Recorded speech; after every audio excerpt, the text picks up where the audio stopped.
Hey everyone, welcome back to the channel. Thanks for tuning in for another episode.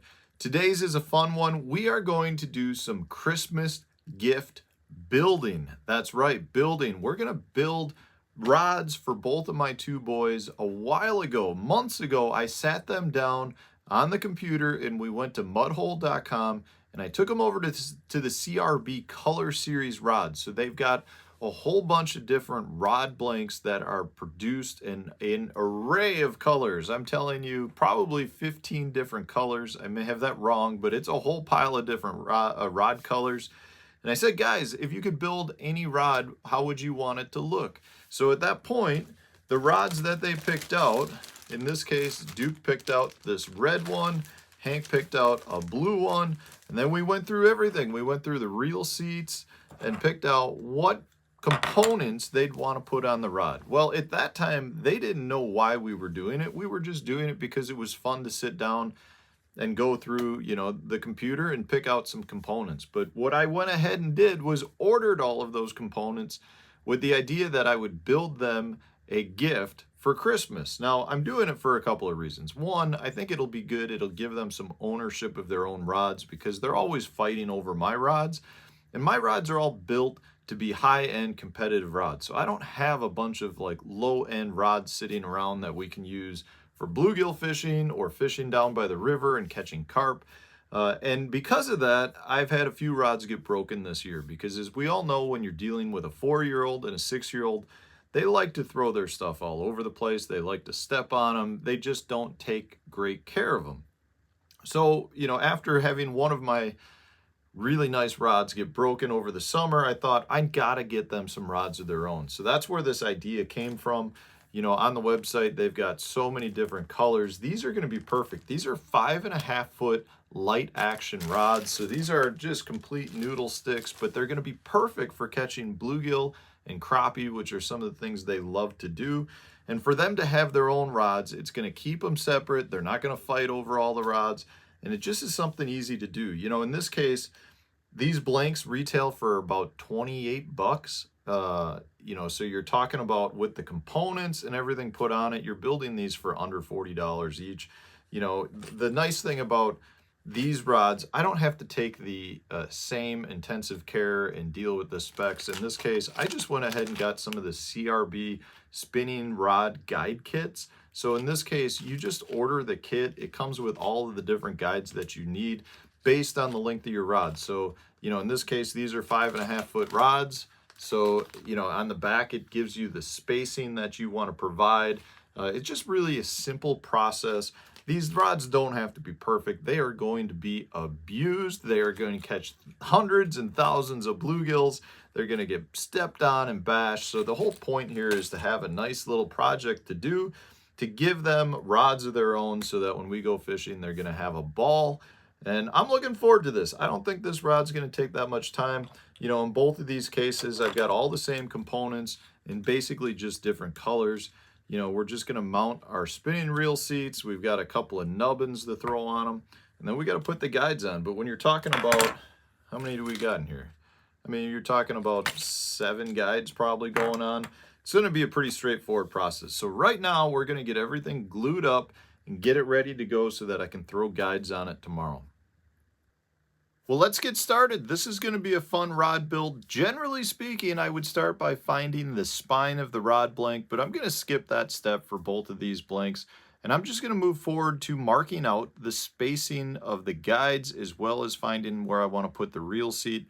Now on the back of the spinning rod guide kit that I've got that I showed you earlier, it does have measurements that go from the tip of the rod down. So I'm going to mark up all of the guide spacing using that. A lot of times I would measure from the reel seat up to the tip, but in this case, it's fine doing this. It's not unusual. It's just the opposite of how I generally mark up my rod blank. Once I've got all of the measurements marked down, I like to go forward and start reaming out the nubbins. So the nubbins come a little bit small, even for these little rods. So we need to ream them out. Now you do want to remember that when you're reaming the bottom nubbin out, you want to have the wide part facing the drill first, because again, you've got a tapered ream device. It's a CRB kit that I'm using. You just want to make sure that you've got the nubbins positioned on the reamer the correct way that it's going to go on the rod, because there is a taper to it. And once we've got all of those reamed out, we can jump over to using some tape to arbor up the rod blank to make our reel seats fit snug.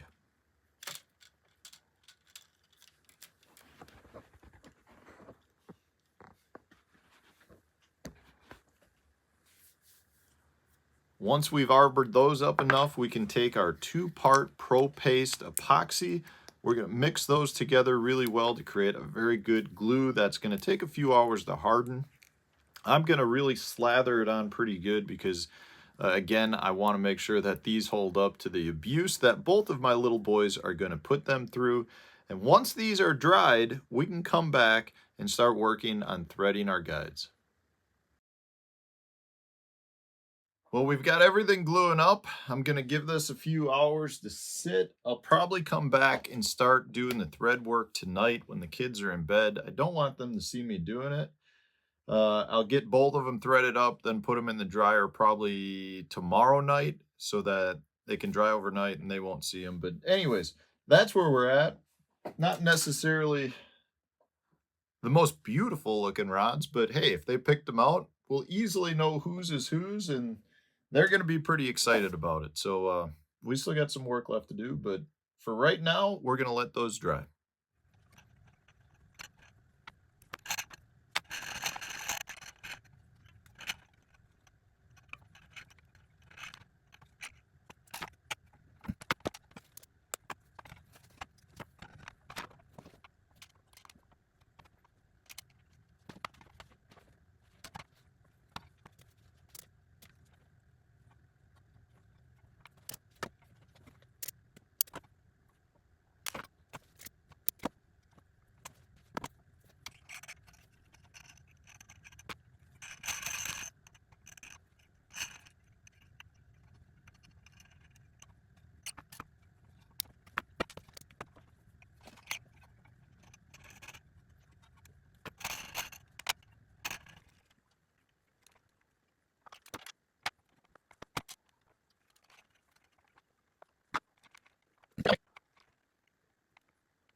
Well, I got the boys off to school this morning, so that gave me a little bit of time to do the thread work and apply the epoxy. While it's drying this afternoon, I'll just kind of try to keep my tackle room off limits so that they're not aware of it. Shouldn't be a big issue because we're going to be going out to dinner tonight, so they probably won't even be in the basement. So this is going to work out really well.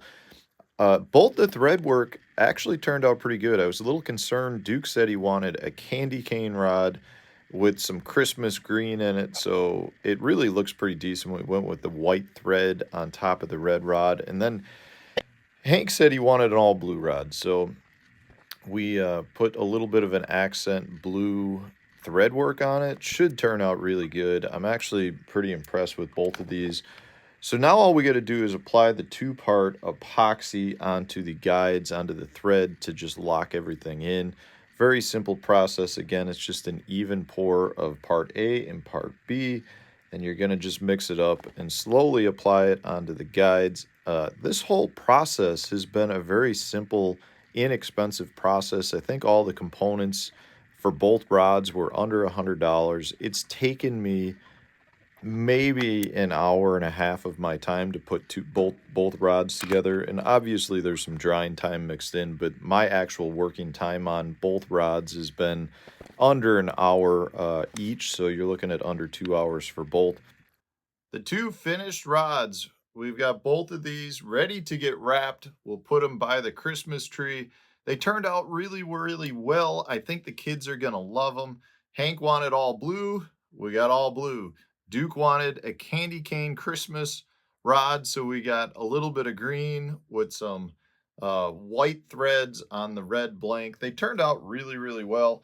I'm excited to get these out on the water. You know, one thing that I've had to deal with is the fact that I don't really have any kids rods.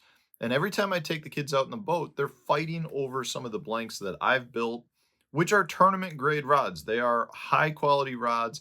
We've had a bunch of broken rods over the past year based on them not taking care of them as well as they should. And in this case, what I'm really hoping this will do is give them a little bit of ownership in their rods. You know, with their tackle boxes, they're always packing their own tackle boxes with all of their different baits, and they have a lot of ownership in that. So I'm hoping they show the same in these rods.